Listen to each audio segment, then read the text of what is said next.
so I could put all my geraniums on. She's back on her feet now, back in the garden she loves. But 2 years ago, Ronau Godwin fell in her home. I was told that I had 2 clots on the brain. I think I fractured the left cheekbone. She's still not quite sure how, but a fall down the stairs led to a list of injuries. And that's where I must have fractured the ribs, which punctured my lung. The 80-year-old from North Cornelly near Bridgend spent weeks in a coma at the major trauma unit in Cardiff, but 2 months later was able to return home. They didn't give up on me. They didn't give up on me. And that's what really, that's what kept me going, was my children and my grandchildren and this house. And I wanted to sit here and I wanted to look out at my garden. And I knew if I could do that, I'd get well. It was the raft of gadgets, aids and adaptations put in place by Care and Repair that enabled that transition. You put the money in for prevention. So you're saving money on a bed.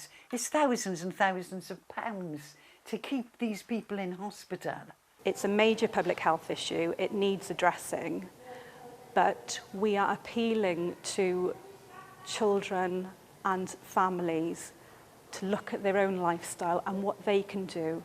It's not for the NHS to pick up the pieces. So a national task force is working with school children, teaching them to spot trip hazards in the home and the importance of physical health and balance.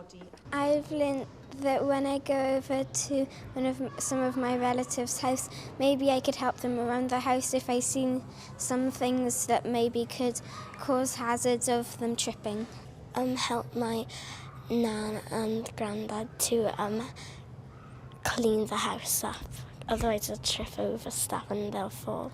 I think it's very important to keep them safe because I don't think they want to be in pain.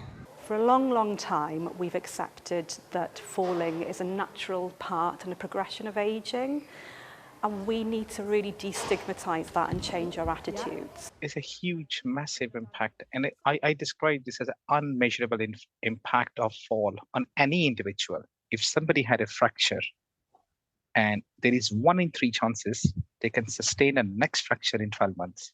But if they are picked up by the appropriate services, which we are trying to introduce in Wales, this chance can be reduced by 35–40%. Hence initiatives like this, cementing the message about bone health and hammering home the importance of reducing our risks.